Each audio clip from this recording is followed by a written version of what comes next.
আসসালামু আলাইকুম দর্শক, আবার একবার ওয়েলকাম করছি আমি তুলি হাসান আমার ফুড পার্লারে এবং নতুন একটা রেসিপির সাথে। এবং বরাবরের মতোই খুবই সিম্পল একটা রেসিপি নিয়ে এসেছি আমি, কিন্তু খুবই মজার। আর সেটা হচ্ছে বেঁচে যাওয়া ভাত দিয়ে কিভাবে খিচুড়ি বানানো যায়।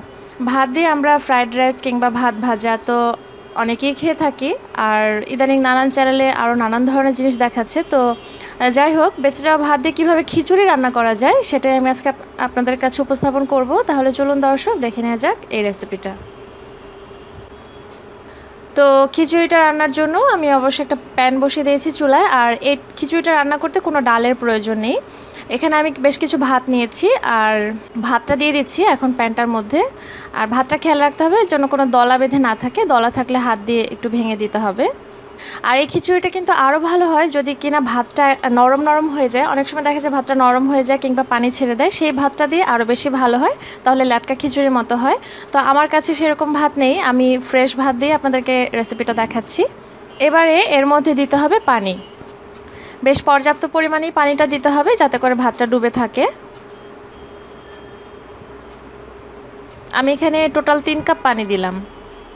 এবারে এর মধ্যে আমি মশলা অ্যাড করছি, আর তার মধ্যে করছি হচ্ছে হলুদের গুঁড়ো খুবই সামান্য একটু, ধনিয়ার গুঁড়ো দিচ্ছি খুব সামান্য একটু। মশলাটা নিজেদের রুচি অনুযায়ী দেবেন, যে যতখানি মশলার ফ্লেভার পছন্দ করেন সে ততখানি মশলা ইউজ করবেন। মরিচের গুঁড়ো দিচ্ছি স্বাদ অনুযায়ী, জিরার গুঁড়ো দিয়ে দিচ্ছি, একটু গরম মশলার গুঁড়ো দিচ্ছি, এটা অপশনাল। আপনাদের কাছে যদি এই গরম মশলার গুঁড়োটা না থাকে সেক্ষেত্রে গোটা দারচিনি এলাচিও দিতে পারেন, অথবা এটাকে স্কিপও করতে পারেন।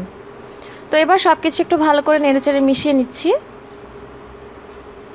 চুলাটা কিন্তু এখনও বন্ধই আছে, এখনও চুলা জ্বালায়নি। এবার দিয়ে দিচ্ছি পরিমাণ অনুযায়ী লবণ। এবারে সব কিছু ভালো করে নাড়াচাড়া করে মিশিয়ে নিতে হবে।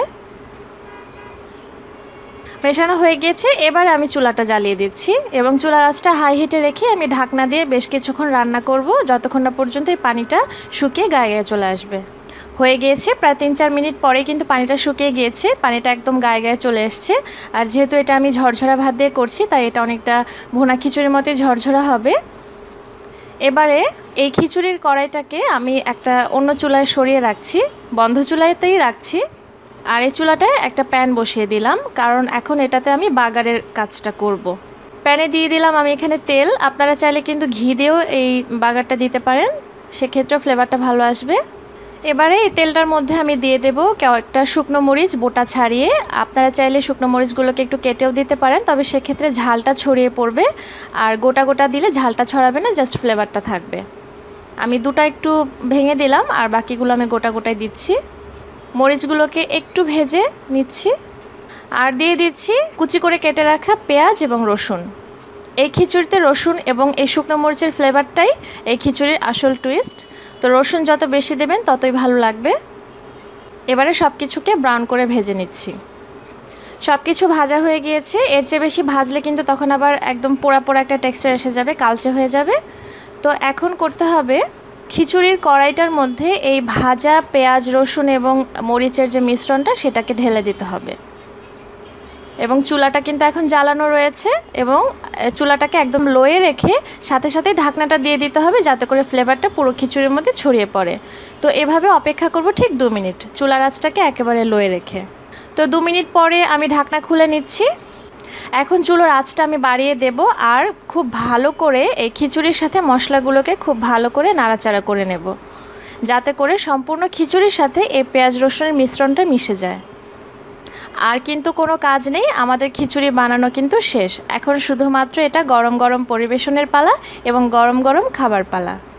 মেশানো হয়ে গিয়েছে, এবারে পরিবেশনে যাচ্ছি আমি। এই তো দর্শক, পরিবেশন করে নিলাম আমাদের মজাদার বেঁচে যাওয়া ভাত দিয়ে খিচুড়ি। এই খিচুড়িটা খেতে যে কতটা টেস্টি আপনারা কিন্তু বাসায় ট্রাই না করলে বুঝবেন না। তো আমি আশা রাখবো আপনারা বাসা ট্রাই করবেন। এবং ছুটির দিনে অনেকে ভারী নাস্তা খেতে পছন্দ করেন, তখন কিন্তু এই নাস্তাটা একেবারেই জমিয়ে দেবে আপনার ছুটির দিনটাকে। সাথে গরম গরম একটা ডিম ভাজা কিংবা এরকম আমার মতো বেঁচে যাওয়া মাংস দিয়েও কিন্তু সার্ভ করতে পারেন। তো যাই হোক দর্শক, কেমন লাগলো আমার রেসিপিটা অবশ্যই আমাকে কমেন্ট সেকশনে কমেন্ট করে জানাবেন। ভালো লাগলে তো অবশ্যই একটা লাইক করবেন আমি আশা রাখছি। আর এরকম অনেক রেসিপি পাওয়ার জন্য আমার এবং আমার চ্যানেলের সাথেই থাকুন। সবাই ভালো থাকুন, সুস্থ থাকুন, আমার জন্য অনেক অনেক দোয়া করুন। আল্লাহ হাফেজ।